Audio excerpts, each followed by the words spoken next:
Hello, Year 3, Mrs. Thomas here, and I'm reading the second part of Chapter 27, Mike Tevee Goes into the Television.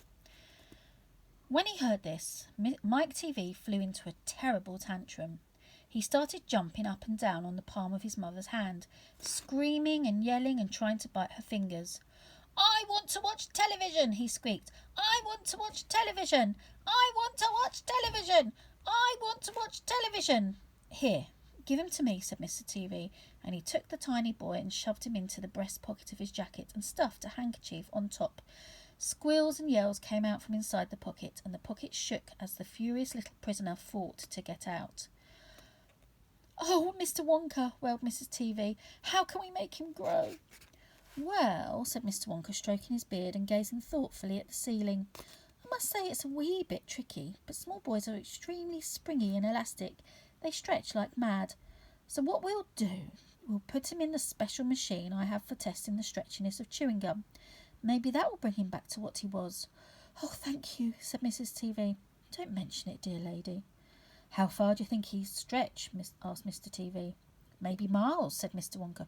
"Who knows? But he's going to be awfully thin. Everything gets thinner when you stretch it."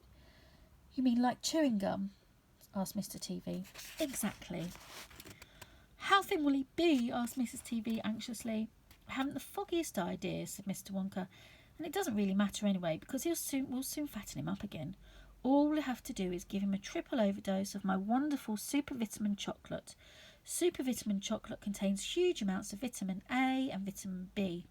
It also contains vitamin C, vitamin D, vitamin E, vitamin F, vitamin G, vitamin I, vitamin J, vitamin K, vitamin L, vitamin M, vitamin N, vitamin O, vitamin P, vitamin Q, vitamin R, vitamin T, vitamin U, vitamin V, vitamin W, vitamin X, vitamin Y, and, believe it or not, vitamin Z. The only two vitamins it doesn't have in it are vitamin S, because it makes you sick, and vitamin H, because it makes you grow horns on the top of your head like a bull. But it does have a very small amount of the rarest and most magical vitamin of them all, vitamin Wonka." "And what will that do to him?" asked Mr. Tevee anxiously. "It'll make him grow his toes out until they're as long as his fingers." "Oh, no," cried Mrs. Tevee. "Don't be silly," said Mr. Wonka. "It's the most useful. He'll be able to play the piano with his feet." "But Mr. Wonka—" "No arguments, please," said Mr. Wonka. He turned away and clicked his fingers 3 times in the air. An Oompa Loompa appeared immediately and stood beside him. "Follow these orders," he said. Mr. Wonka, handing the Oompa Loompa a piece of paper on which he had written full instructions. "And you'll find the boy in his father's pocket. Off you go. Goodbye, Mr. Tevee. Goodbye, Mrs. Tevee. And please don't look so worried. They all come out in the wash. You know, every one of them." At the end of the room, the Oompa Loompas around the giant camera were already beating their tiny drums and beginning to jog up and down to the rhythm. "Here they go again," said Mr. Wonka. "I'm afraid you can't stop them singing." Little Charlie caught Grandpa Joe's hand, and the two of them stood beside Mr. Wonka in the middle of the long, bright room, listening to the Oompa Loompas, and this is what they sang. "The most important thing we've learned so far as children are concerned is never, never, never let them near your television set. Or better still, just don't install the idiotic thing at all.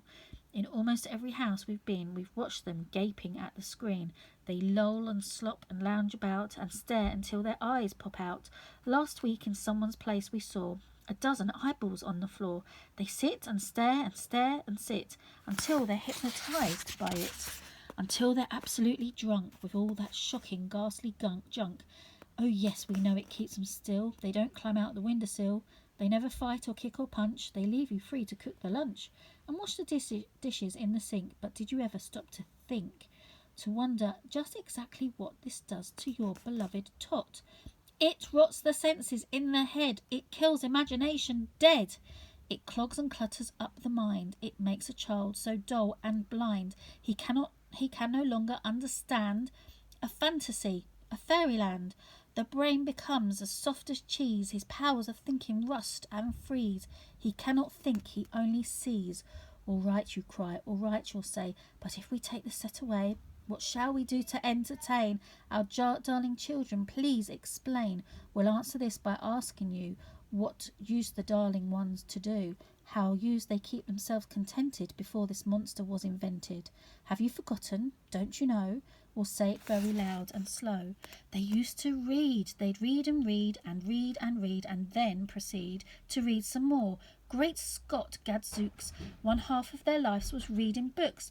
The nursery shelves held books galore. The books cluttered up the nursery floor, and the bedroom, and by the bed more books were waiting to be read. Such wondrous fine, fantastic tales of dragons, gypsies, queens and whales, and treasure isles and distant shores where smugglers rowed with muffled oars, and pirates wearing purple pants, and sailing ships and elephants, and cannibals crouching round the pot, stirring away at something hot. It smells so good, what can it be? Good gracious, it's Penelope. The younger ones had Beatrix Potter, with Mr. Todd, the dirty rotter, and Squirrel Nutkin, Pigling Bland, and Mrs. Tiggy Winkle, and just how the camel got his hump, and how the monkey lost his rump, and Mr. Toad, and bless my soul, there's Mr. Rat and Mr. Mole. Oh, books, what books they used to know, those children living long ago. Oh, please, we beg, we pray, go throw your TV set away. And in its place you can install a lovely bookshelf on the wall, then fill with shelves with lots of books, ignoring all the dirty looks, the screams and yells and bites and kicks and children hitting you with sticks. Fear not, because we promise you that in about a week or two of having nothing else to do, they'll now begin to feel the need of having something good to read. And once they start, oh boy, you watch the slowly growing joy that fills their hearts. They grow so keen, they'll wonder what they've never seen in that ridiculous machine, that nauseating, foul, unclean, repulsive television screen.